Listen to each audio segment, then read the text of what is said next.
So, Sheikh, inshallah, we'll be diving right into the conversation at hand. But before we do, I think it's important for our viewers to familiarize themselves with a few key terms, which I believe will be reappearing throughout this conversation. So we will be speaking about the Messiah, the Antichrist, and potentially the Mahdi. So those are three key terms. So if you can basically define and walk our viewers through who is the Messiah, who is the Antichrist, and who is the Mahdi? So the Messiah literally means the anointed one. In the olden days, what would happen is when a person took office, they would be rubbed, anointed with oil to kind of say that this is your role and seriousness of it, and also the fact that you will be in this for forever, if you like, until you die. So that was the anointing process of it. You also have it in the history. You'll see it in certain Arab wars before Islam. They would bring oil, which is scented, and they would rub it on their hands or dip their hands into it and shake an oath of allegiance into that. Because the oil and the scent would last a long time, because oil-based perfumes last a long time. So it was to remind that this is ongoing and it's not a short-term commitment, and it is something that you are stuck to.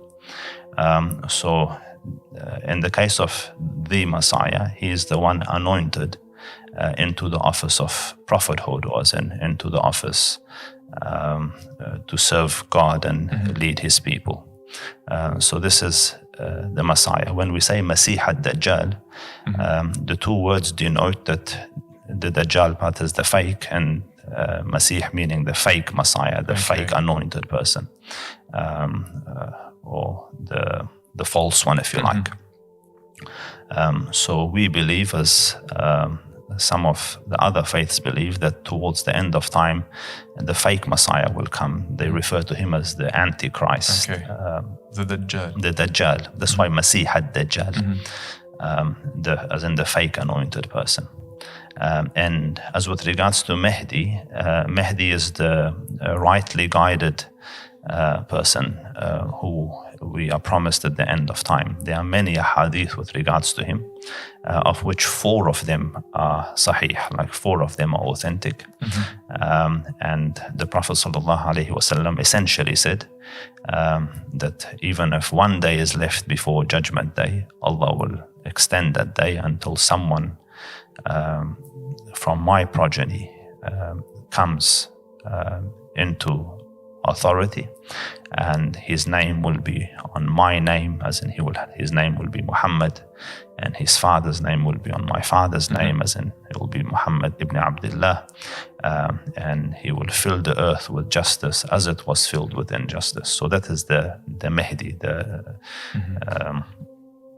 rightly guided one, who we are anticipating, and others anticipate as well. I would say from Christianity, from Judaism, and of course Islam.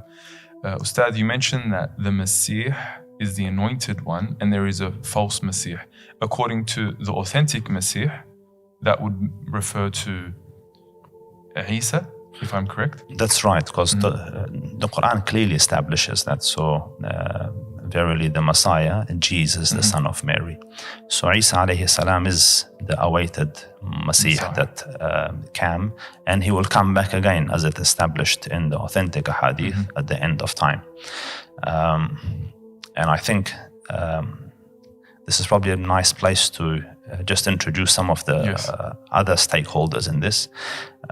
So all the 3 monotheistic or Abrahamic faiths are waiting for the return of the Messiah. In the case of our Jewish cousins, this will be his first coming to them. I pray this is okay for me to of course. Enter into. So our Jewish cousins believe that the Messiah hasn't come yet. Yes. Because that Jesus was a fault, that according to them. That's right. So when he came, as in when Jesus came, they failed to see his truth and they failed to accept him. So as such, they're in denial that he's the actual Messiah, and they're still waiting for the real Messiah to come.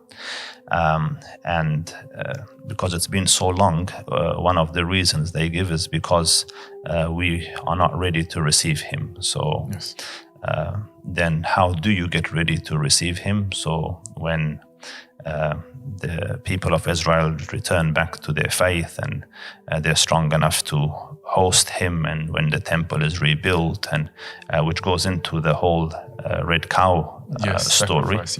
And when he comes, they believe that he will reign not just over Israel as we know it today, no greater Israel as we know of some of their ambitions, and nor the biblical Israel, which they say is from the Euphrates to the Nile, but he will reign over the world.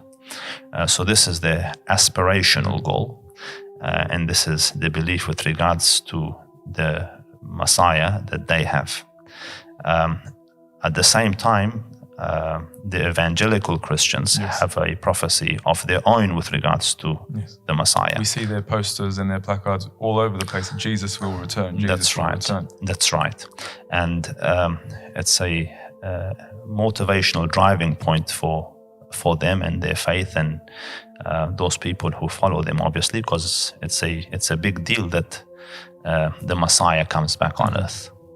And their belief is that, again, the temple has to be built, the Temple of Solomon. So they have a shared belief. Yeah, and it seems to be a marriage of convenience here. So the temple will be built, and when the temple is built, the fake Messiah will come into the temple and place his idol there as a point of worship. So they believe that a fake Messiah will come and he will call people to worship him. And it will happen in the temple. So that's why the temple is a prerequisite for the evangelical Christian in the coming of Christ. And that is why there's such a support from the Christians of the United States for the Zionist nation, because the Temple of Solomon must be built by the Jews, and it must be built for the Antichrist to come, call himself a god. And then they believe when he does that, in agony, the people of faith will raise their hands to the heavens to say, help. And then the actual Messiah will come. Jesus will return. So in this, there's a bit of an irony, because it seems that one is using the other to get their own means out of it. So although our Jewish cousins believe in their Messiah, it seems, at least on the surface, that their Messiah might end out being the Antichrist of the Christian world. And through his coming, they will get their actual Messiah. The Muslims obviously have their own, and I might add, the prophecies are very vague. Like they've had to do a fair bit of imaginative reading to come up with these details. And then you come to the Islamic world, and our prophecies are, and I don't say this as a bias because I'm a Muslim, but the Islamic prophecies are very particular, and they're very detailed, and little room for ambiguity. So we also believe that Isa alayhi salam will come back. And we've got specific details with regards to it. So the Prophet sallallahu alayhi wa sallam said, ينزل عيسى بن مريم بين محرودتين واضع كفيه على أجنحة ملكين عند منارة بيضاء شرقية دمشق. Jesus, the son of Mary, will come covered in two beige garbs, and you see the detail here. Two beige garbs, hands on the wings of two angels.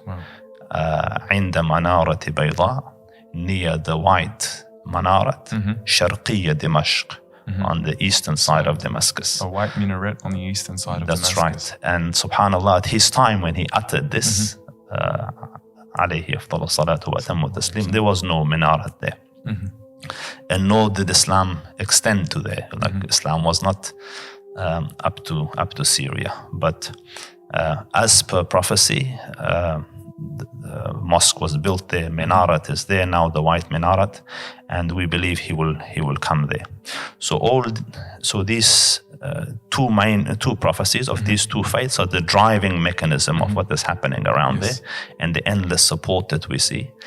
And then the Islamic prophecy, unlike our cousins, we are not actually trying to persuade that into coming. We're not pushing it, yes, but we also know that it will happen as prophesied. It will come. So you've mentioned the descent of Jesus, Isa alayhi salam, in the eastern side of Damascus. This is the return of Jesus that we Muslims and Christians share, that he will return. We also share a belief in the Antichrist. Who is the Antichrist in Islam? And what do we know about him? What features, what signs did the Prophet ﷺ inform us of? So the Antichrist is of the major signs of the end of time. Yes. And the Prophet ﷺ informed us that there is no trial or tribulation or calamity ever to have visited humanity from the time of Adam till the day of judgment greater than the calamity of the Dajjal. Wow. إنها لم تكن فتنة على ظهر الأرض منذ ذرأ الله ذرية آدم أعظم من فتنة الدجال. There's no calamity, no trial, no tribulation to come upon mankind greater than that of the Antichrist. So with regards to him, his features. Yes, so the Prophet ﷺ gave us certain signs. So for example, he said, الدجال ممسوح العين مكتوب بين عينيه كافر. The Dajjal has had his eyes blotted out. So one of his eyes is not working. It is like you get dough when you pull your hand across dough, like as in it's... like plaster, would you say it's yeah, plastered? like a wet plaster out, like that. And the other eye is flawed, like it works, but it's flawed. Maybe a lazy eye, perhaps? I don't know, Allahu A'lam, but the hadith give descriptions of it like a dried out sultana. So it looks, so he seems to have ailment in both his eyes, and between his eyes, then on his forehead, is written the word kafir. In one of the hadith, the Prophet spaced it out as in ka-fa-ra. And he made it's the condition to be able to read it, faith. Okay. So he says every person of faith will be able to read it, whether he can read or not. Wow.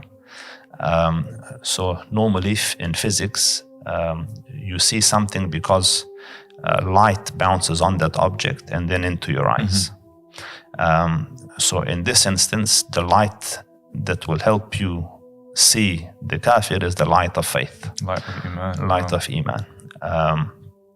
So you will see it, and then he has a lot of challenges that will follow in his time when he comes, and the challenges will shake faith to the core.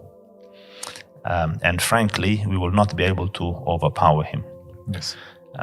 And his death and destruction is written at the hands of the actual Messiah. Yes. Jesus, Isa alayhi salam. And we believe that he will come for a specific period of time. And the first day of his arrival will be as long as a year. And then the second day will be as long as a month, and then a week, and then the rest of the days normal days. And in those days that he's here, he will traverse the whole planet.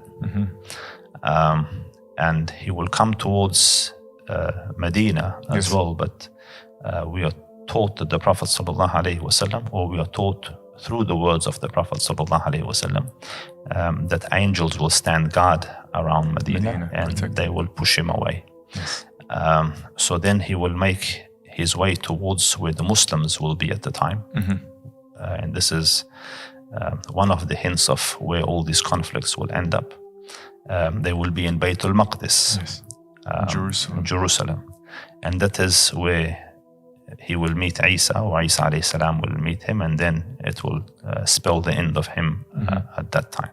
I believe it's specified exactly where he will be killed. That's right. So, عند باب اللد, باب اللد is a place in Palestine, and near some Jerusalem, say near Jerusalem. That's right. Yeah. The Muslims will be encamped in Jerusalem with the Mahdi that we spoke about, and they will be surrounded by this Antichrist and his forces outside, and obviously they have no way of defeating them because his defeat is written at the hand of Isa. And then it will be prayer time. Some say it will be Fajr Salah, and others say it will be Asr Salah, but irrespective, it will be prayer time. And the Iqamah will be given for the Imam to lead the Mahdi. And then the Hadith mentioned that a darkness will spread. Yes. So all of a sudden it will become dark. And then when it lights up again, they will look and he is amidst them, Isa alayhi salam. And the Prophet ﷺ described him. He will have hair as though he's come out of the bath. So it will be dripping wet. And beads will of liquid, of water, or sweat droplets will roll off him. And it has a scent in it. And coincidentally, our Jewish cousins also believe in the scent of the Messiah. He will have a scent. I think they've got their details mixed up a little bit. So he will come, and because obviously he was a prophet when he in his first arrival. So the Imam will move as in to make way for Isa alayhi salam to lead the Salah. So he said, so Isa alayhi salam places his hand in the details of the hadith between the shoulder blades of the Imam, as in his back, and he motions him to move forward, to lead. So he said that you will lead one another in Salah. Takrimatullahi li hadhihi al-ummah, as an honor that Allah has given to this ummah. So then he will lead the Salah. And when the Salah finishes, because they're in a state of immense anxiety, they're surrounded by the enemies outside. So when Salah finishes, he says, open the doors. As in, the fear is finished, I am here. And when the doors open and they're surrounded, the hadith say that wherever his scent reaches, and his scent reaches as far as his eye sees, whatever it touches of his adversaries will fall dead, except for the Dajjal. So this would be like a miraculous victory. Of course. Subhanallah. Of course. And then, so he will call out to him that there's no escape. It is written that I'll strike you once. So he chases him and catches him in this Bab al-Lud. And he will finish the story of the Dajjal there. So just as a side point, Imam, is Isa ibn Maryam returning as a prophet of God? As with regards to the question of whether he will be a prophet or he will come as an ordinary man, the verses of the Quran and the hadith of the Prophet establish that there's no more prophets after our Prophet. Yes.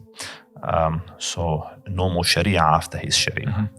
So Isa alayhi salam will come, and the deen has been perfected. Al-yawma akmaltu lakum deenakum. The deen has been perfected, so a perfect thing can't have any additions or deletions. And as such, there's no need for another prophet to come and add to it. So Isa alayhi salam will come, and he will follow the latest version of the religion that he came with himself. You have phones, so this is the latest version of the phones of Islam, if you like. And the Prophet has said that he will modify certain aspects of the Sharia, as in, with regards to zakat and things like that, if I remember correctly. But that is done on the tongue of the Prophet. So the Prophet said he will do this, as in it has been given authority to do this, so it won't be his own ad hoc change. So it's still dictated through the Prophet sallallahu alaihi wasallam. So yeah. Jazakallahu khairan, Ustad. I think it's important to also note that there are Jews who actually oppose what Israel is doing and what the Jewish people are doing that are in charge of Israel right now to prompt the arrival of the Antichrist. There are also Christians who are opposed to what's taking place now. Although the evangelical Christians, there is a section of evangelical Christians that support the state of Israel, there are many Christians that absolutely oppose the genocide, the violent occupation. And as Muslims, as you've mentioned, we are not doing anything to prompt the arrival of the Antichrist or the arrival of the Messiah. But if I can ask you a question, Ustad, are there any, sequence of events that are written to prompt the arrival of the Dajjal? Specific sequence of events. You've mentioned something earlier about the building of the temple. So, not in our faith, but as in amidst our Jewish cousins and amidst the Christians, they have a belief and also a knack to try to force prophecies to eventuate. So, of the things that the Israelites are trying to do, is their belief is, or at least some of them, that if they become worthy of the Messiah will come back. So part of the things that will make them worthy is if they rebuild the Temple of Solomon. Yes. And you did mention something about the Umran, the people that build Bayt al-Maqdis. If you could walk us through this specific. The Israelites, so our Jewish cousins, are bent on rebuilding the Temple of Solomon. And we have a hadith with regards to this, that Umran Bayt al-Maqdis kharabu Yathrib. That the building up of the Bayt al-Maqdis will culminate in the destruction of Medina. Okay. So when you try to marry this hadith and the beliefs of the other faiths and also see what is happening on the ground today, one of the possible scenarios becomes that the Zionists or the people that are occupying the land of Palestine today will endeavor to recreate the temple. Yes. And when it is recreated, they will try to move to their next ambitions, which is the greater Israel. And because notice that the Messiah to them is a global king, it is not a localized king. Like he will reign over the world. You've mentioned something very powerful, that those that construct Bayt al-Maqdis, so the construction, of Bayt al-Maqdis, the construction within Jerusalem will prompt the destruction of Medina. So this is something like very new to many of our viewers, including myself. If you can walk us through this, what exactly is this referring to? Like, what is the destruction of Medina? What is the destruction of the Medina? What is the construction of Jerusalem? And where is this hadith found, just for our viewers as well? So the hadith is found in the authentic books of hadith. And I think if anyone even searches, and the word of the hadith is Umran Bayt al-Maqdis kharabu Yathrib. خراب يثرب خروج الملحمة وخروج الملحمة فتح القسطنطينية وفتح القسطنطينية خروج الدجال. Some of the Ahl al-Ilm from the past have declared this as a weaker hadith. Yes. But our Shaykh Albani rahimahullah ta'ala classified it as Hasan, and then others have classified it as Sahih. Yes. And again, when you see the reality on the ground, there is merit to it. Yes. Could you just translate that? You've mentioned the hadith in Arabic, if you could. So the hadith says that the building up of Bayt al-Maqdis. Bayt al-Maqdis is the temple of Jerusalem, or the mosque in Jerusalem, if you like. Literally, the Bayt means house, Maqdis from Muqaddas, as in the holy house, referring to Masjid al-Aqsa. So the rebuilding of that, or the build-up of that, will culminate in the destruction or the ruin of Medina. Kharabu Yathrib. And the ruin of Medina will spell out the start of the wars of Armageddon, Malhama, the great wars.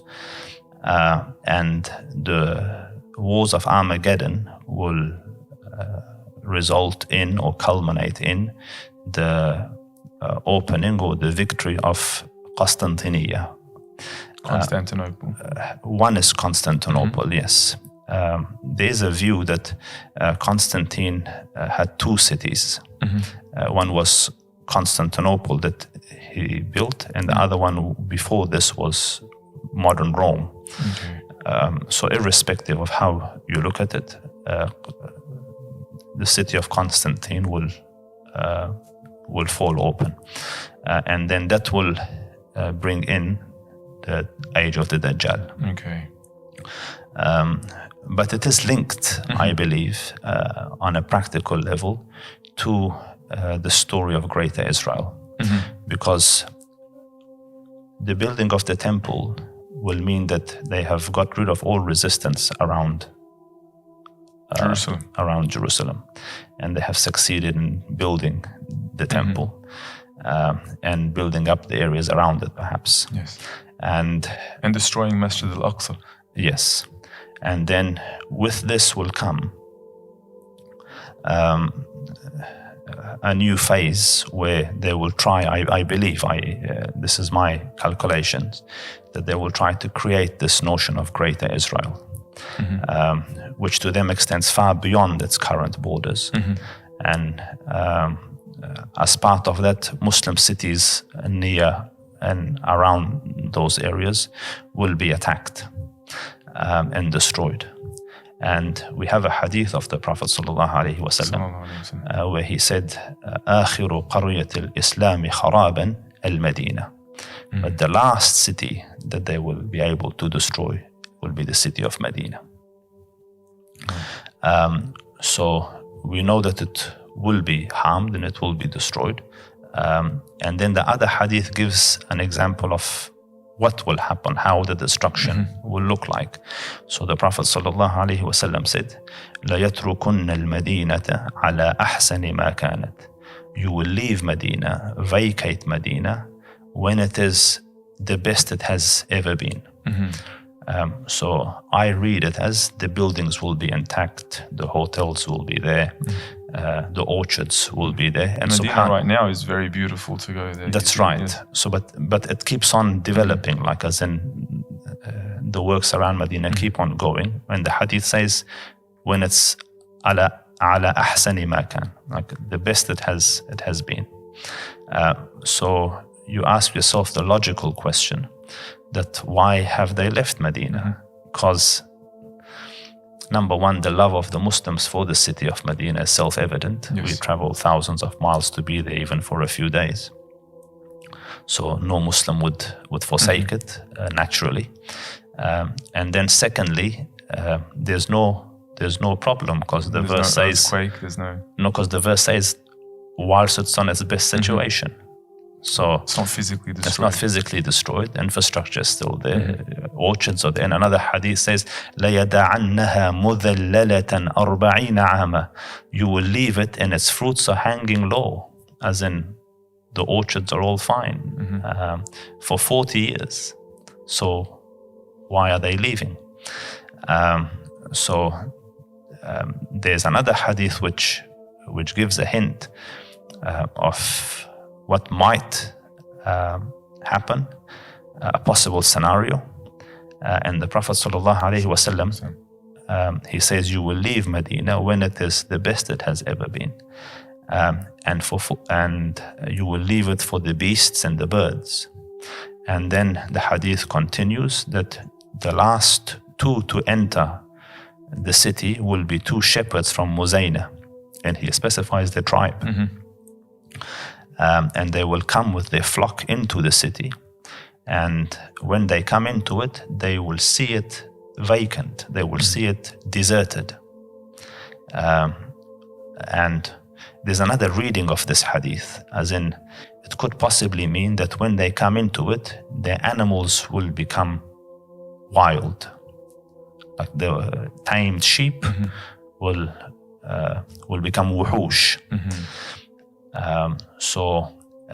And by the time they leave the city of Medina and reach Thanayat al-Wada', the limit towards which the guests were taken to in the olden days, like before they left the city, they used to be walked out. This is called Thanayat al-Wada', the place of goodbyes, the point of farewell. When they reach there, both of them will fall down dead. So if you think about it and analyze it, the city is vacant. It is built up, so much so that the hadith says that a wolf will come and urinate on the minbar and no one will be there to stop it. And when the two people have entered it, either somewhere during the time or towards the end of its time, and they walk out of it barely a few kilometers, they both fall down dead. So upon thought and reflection, a possibility is that there will be either chemical warfare used onto the city, as in the air will become toxic, poisonous, or the physical walls and all of that you touch it affects you, or there's a biological specific towards humans, or a neurological one in which an agent is used that drives things crazy and humans to death, because the animals, a possible reading is that they become beasts, so they become untamed or crazy. So that is the culmination of Kharabu, the Umran Bayt al-Maqdis and Kharabu Yathrib. Okay. And this would obviously then trigger, you mentioned the battles of Armageddon, like post-apocalyptic wars, and then the opening of Constantinople, whether that is whichever one it is, and then the arrival of the Antichrist. That's right. Ustadh, we've mentioned a lot about the Greater Israel. Just to give a bit of information on what is the Greater Israel, we've seen recently Israeli soldiers in Gaza have badges with a map of the Greater Israel. We saw the finance minister. Very different from the current borders. Yes, and they get very triggered about the quote, from the river to the sea. This is far beyond the river to the sea. Yes. And they're calling for, potentially taking over parts of Jordan, parts of Syria. We saw the finance minister deliver a talk with a map of the Greater Israel on this podium. So walk us through this. What is the fascination behind it? What are they trying to do and why? I think this happens with a lot of nations. They try to create a glorious past. Make America great again. That's right. Yes. And you also have, for example, in Russia, like there's a thought of creating greater USSR, and there's a thought of the Ottoman Empire, and there's a thought of greater Israel. So greater Israel started like its inception when the British Mandate came into effect in 1918, and everyone knew, you hear this on Churchill's actual words, that they will not be kept local at that stage. They will expand. What will happen? High-end weapons and a lot of wealth and money and international support. They will push the Arabs out. So it's understood at a political world level amidst the great powers that this will eventuate. Yes. So they are driven by not 1948 borders, not 1967 borders. They are driven by Greater Israel borders, which comes out in the statement of some settlers, which comes out in the statement of certain rabbis, which comes out in the statement of politicians. So the next step of this Greater Israel is the map you see on the podium of the finance minister when he spoke, and you see it on the shoulders of soldiers. And it goes way beyond the river, takes up pretty much all of Jordan and parts of Syria. But even that is not the final version. The final version of, if they end up creating the Israel that they they envision, or that their book says they had at some time access to. It will go from the Euphrates to the Nile. And even that is on record. Even that is on record, as some of their rabbis and some of their leaders, we will take everything from Euphrates, including Mecca, Medina. Yes. And I feel like what they're doing right now, the ethnic cleansing, they are it's just a step towards it. But Gaza, what will happen is that this ambition, this drive, this desire to grow and to recreate a nostalgic past will cause a lot of destructions around. And but the Prophet ﷺ told us that the last destruction will be that they will, I'm assuming it will be them that will inflict, that will be inflicted on the villages or qaryas of Islam, as in cities of Islam, will be Medina. Yes. So Medina will be the turning point. And this turning point will culminate in the Great Wars. So what, from the ahadith, what I understand, and there's great scholars, much greater than anyone that we know in person. For example, Sheikh Muhammad Hassan Wald al-Dado, he's of the same opinion. He's of the opinion of what, sorry? He's of the same opinion that the destruction of Medina will result in the awakening of the Muslim to the point where they will gather around righteous leaders. So the Prophet ﷺ informed us that this matter will not end, as in Islam will not go under. This business will not finish until 12 guided khulafa have come into existence. There's obviously different beliefs on that they come from the time of Abu Bakr, and you just count 12 there, or you look for 12 righteous people in Muslim history, or will they come as a cluster at the end of time? My belief is that they will come as a cluster at the end of time, because the Prophet ﷺ, when he mentions the hadith, says the matter will not end, as in towards the end of time. This is what will happen. So when the destruction of the last city of Islam happens, as in Medina, people will gather around the leader in the Hijaz, and 12 such leaders will come one after the other, because you look at the other hadith of the Prophet ﷺ, in which he prophesied step by step so far as leadership or reigns are concerned. So he said, تَكُونُ النُّبُوَّةُ فِيكُمْ مَا شَاءَ اللَّهُ أَن تَكُونَ. Prophethood will be there for as long as Allah wants it. Then Allah will remove the age of prophethood, and then the khulafa will come. So the khulafa, or the khalifs, or the caliphs will come, and they will stay a righteous, prophetically guided khulafa for as long as Allah chooses. In another hadith, he says 30 years. So Abu Bakr came, and Umar came, and Uthman came, and Ali came, and so on. And that was collectively 30 years. That was collectively 30 years. So it's a long segment of time. It's not a specific few days. And then he says, ثُمَّ تَكُونُ مُلْكًا عَاضًا. Then there will come an age. You can translate the hadith where power will be shared within families, like brother to brother, shoulder to shoulder.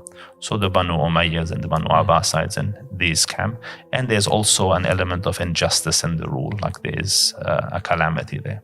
And then he says, ثُمَّ تَكُونُ مُلْكًا جِبْرِيًّا or جَبْرِيًّا. Then there will come an age of tyrannical rule, where people who have no worth are not worthy of the office are in office, and by the whip and by force they keep people in subjugation and so on. And this age will continue. And then the end of this, ثُمَّ تَكُونُ خِلَافَةً عَلَى مِنْهَاجِ النُّبُوَّةِ. Then the age of khilafat will come again, and they will follow the footsteps of prophethood. So this is not a one reign. Notice it was ages. So an age will come of khilafat again. That age, I believe, will start at when the last city, as the Prophet promised, because no more cities of Islam will be damaged after this. آخر قرية آخر قرية الإسلام خرابا المدينة. And then the 12 rightly guided will come one after the other. So you will understand that the Ummah is in tatters, so they will rebuild. Yes. And it will take at least 40 years, because Medina will be in ruin for 40 years. So at least 40 years of that will happen. And then Medina will become populated again.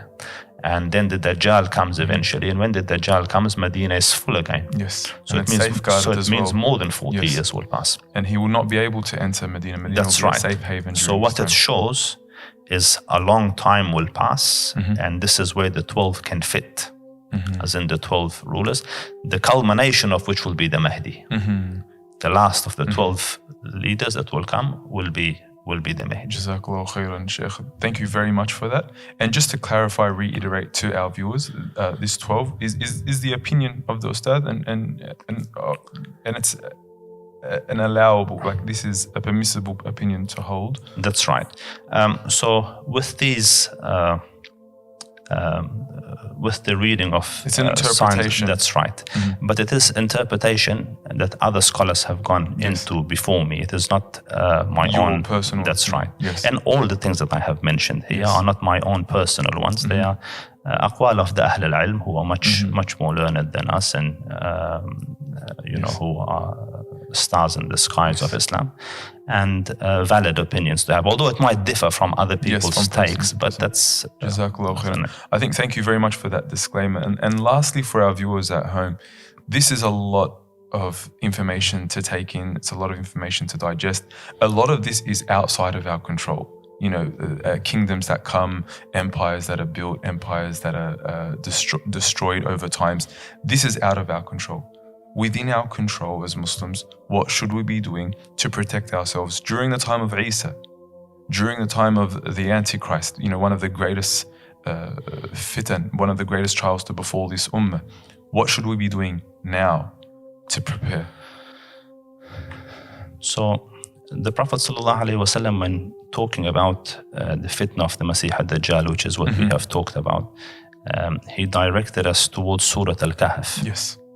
And its recitation, and recitation by itself is not the murad in the deen, because not what is wanted. It is not the purpose. That's right. It's not the main aim. So the purpose of recitation is liyadabbaru, so that you reflect and get lessons out of it. So of the lessons you pick from Surah Al-Kahf is this lessons that we get from the lives of the young men who were in a society toxic to their beliefs, who had moved far away from righteousness and goodness. And not only that, the righteous were not allowed to exercise their faith in that space. They were not allowed to believe in one God. They were not allowed to pray as they wanted, and so on. So these young individuals stood out in history as being a people that had found guidance, and not only found it, but were practicing guidance in a time of great misguidance. Yes. So in their lives, or in their story, is lessons for us. Yes. Of the lessons that we need to take is, number one, إِنَّهُمْ فِتْيَةٌ آمَنُوا بِرَبِّهِمْ. So fitya, futuwa, has different meanings. Yes. One is age. Yes. Second is characteristics of the age. So we have in our country, we say Juan Mardi, characteristics of young men. So of those characteristics, so young men meaning men that are capable, men that are free, men that, and in that, these are their characteristics. They're honorable, they're hospitable, they help the weak, the needy. So as an institution of futuwa, is innahum fityatun. There were people with these characteristics. So we need to embody those. We need to have courage, we need to have decency, we need to have karam, we need to have nobility, we need to have goodness. And then second, amanu bi rabbihim. They were people with these characteristics that believed in their God. So we need to work on our iman and our belief. And then Allah Rabbul Izzah says, وَزِدْنَاهُمْ هُدًى. And we increased them in their guidance. Yes. They were on a good path, but we increased them in guidance. And the increase only comes through practice. Yes. وَالَّذِينَ جَاهَدُوا فِينَا لَنَهْدِيَنَّهُمْ سُبُلَنَا. Those who struggle in our path, we increase them in guidance. So it means they believed and they were hard practicing on that. And then the next characteristic, Allah Rabbul Izzah says, وَرَبَطْنَا عَلَى قُلُوبِهِمْ. We tightened their hearts, as in we instilled in them courage. Because a lot of times it's very hard to be courageous. Yes. It's very hard to stand up and say the right thing and do the right thing. So a characteristic we need to have is this characteristic of courage. And that we need to instill in our children is a characteristic of courage. Yes. So that's another of the qualities that we should aspire to have. And then the next one, إِذْ قَامُوا, when they stood. So we need to stand. We need to stand for the haqq. We need to stand for what is right. We need to stand for Allah. We need to stand to advocate for what is the truth and what is right. Because this stance is what Allah Rabbul Izzah ordered His Prophet as well. قُم فَأَنذِرْ. Get up and warn. So this qawama, and He ordered him twice to get up, yeah? قُم اللَّيْلَ إِلَّا قَلِيلًا, as in worship. And then the second qum فَأَنذِرْ, get up and warn, rise, stand, warn. And this standing of warning, as in the standing of da'wah, is what it culminated into. Yes. إِذْ قَامُوا فَقَالُوا رَبُّنَا. When they got up and they said, our Lord, the one that created heaven and earth and every one of us. So when you stand, you talk about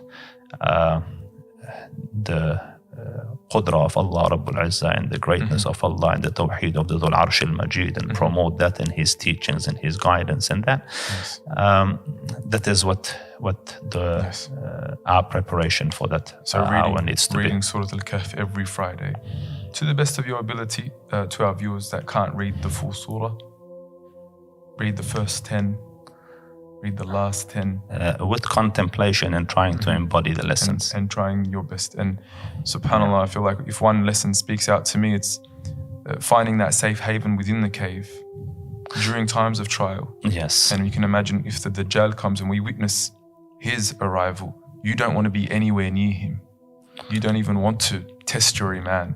You want to be as far away as possible in a safe haven. Yeah, so another thing that the surah points out to, so says, and they say, ثلاثة رابعهم كلبهم ويقولون خمسة سادسهم كلبهم ويقولون سبعة ثامنهم كلبهم.